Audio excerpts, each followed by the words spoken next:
So what I done behind this door saved me thousands of dollars and many hours of work. Let's see what it is.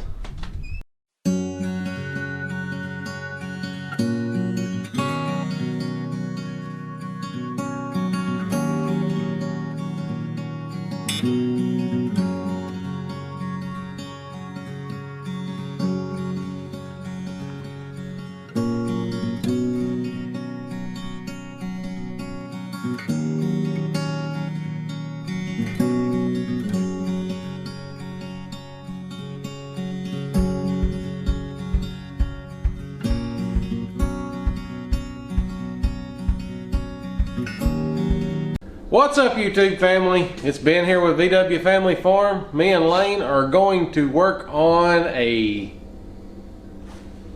pantry shelf, aka a root cellar that's in the house.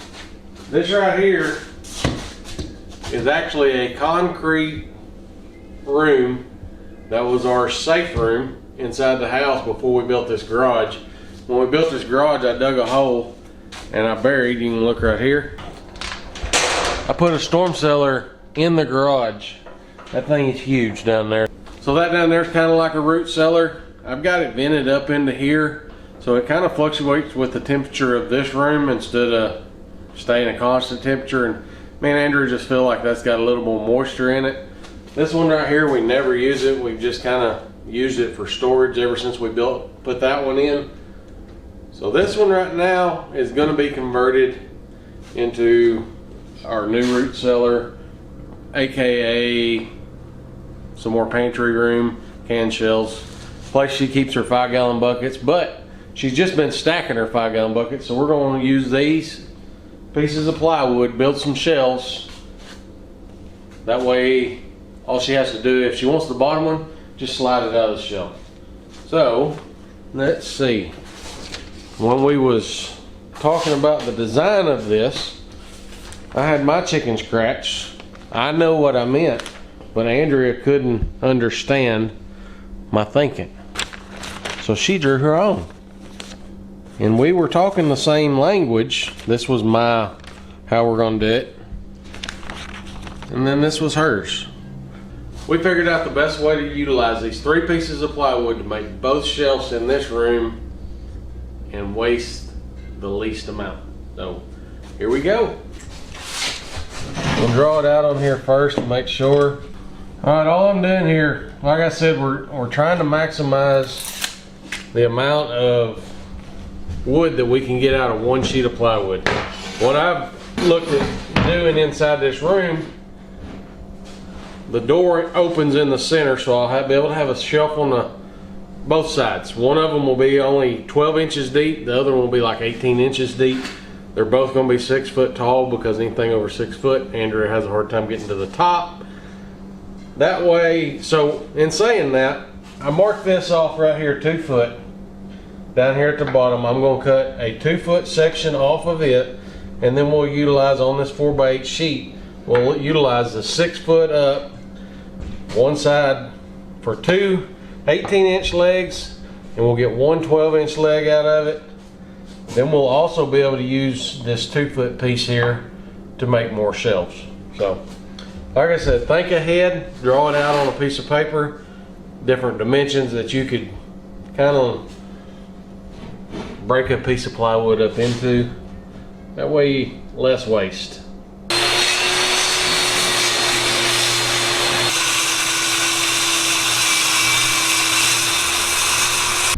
All right, now we're on the second piece of plywood. We've got already marked out another 1 foot by 3 foot. We've got 2 of them.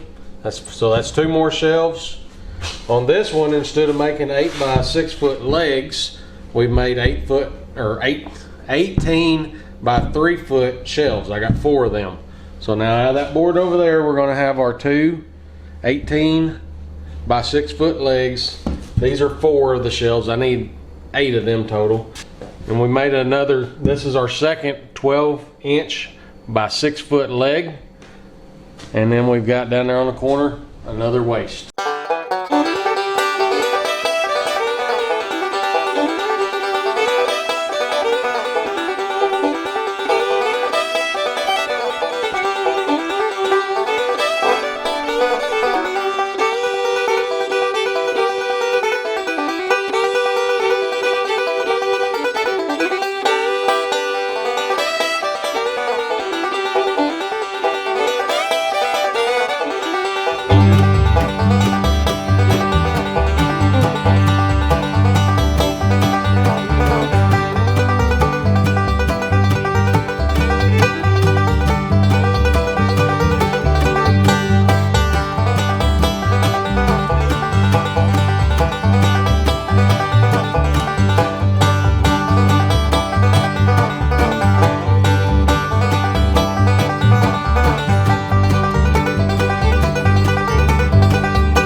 I'm definitely not a carpenter, so don't ever take my advice on carpentry skills.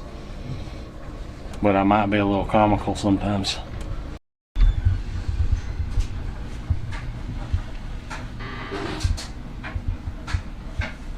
What you doing? Showing them the shelf. All right, come on in. You can see this one too. This one's in the works. See if old man can get down here and still get back up.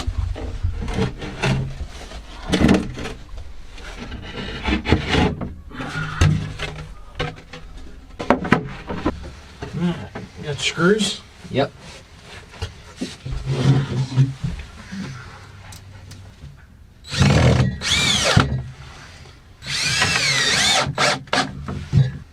Okay.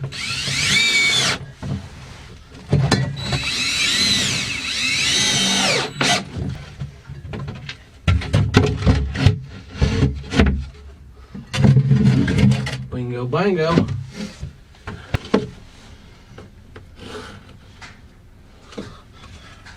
Rather than getting a tape measure out every time, I just had this little measure, or this board, laying around in my, what do you call that? What's Mama call that, Lane? Junk pile.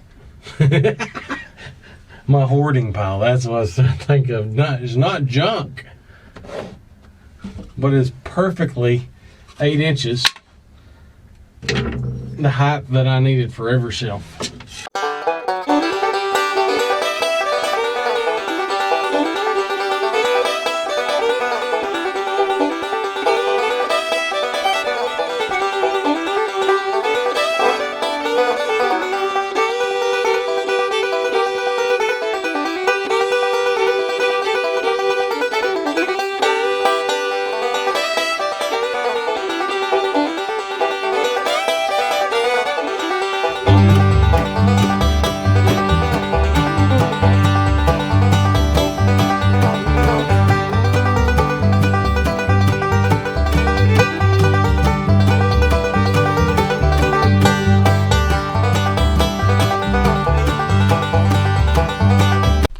What I've done behind this door saved me thousands of dollars and many hours of work. Let's see what it is. Alright, so we never shot an ending yesterday. I just thought about that earlier on our shelf video. Whoop, got a little close up there of me. Alright, shut the door. This is the shelf for all of her 5-gallon buckets, and this was just a little bit of extra room. I don't know what I'll make that into, but anyway, she can do whatever she wants with it. So she'll be able to stack her 5-gallon buckets, and then like right here she'll have an extra spot to put, a little extra room to put some gallon jugs of whatever. She's got some olive oil there, some avocado oil down there.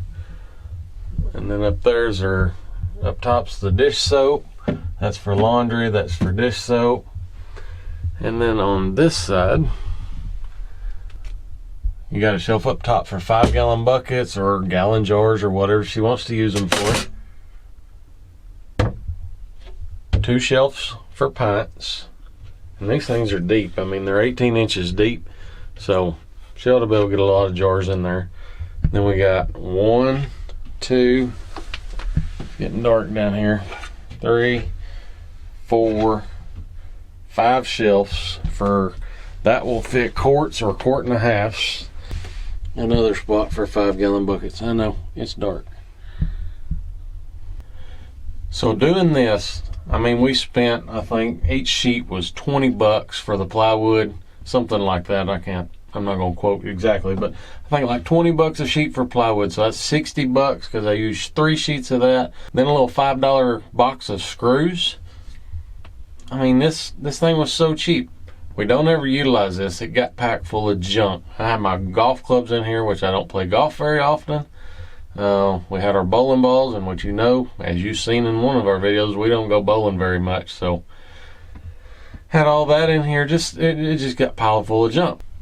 Andrew's really been wanting a root cellar. Well, we've got the storm cellar out in the garage, but it seems like it draws a little moisture. I don't know why, but anyway.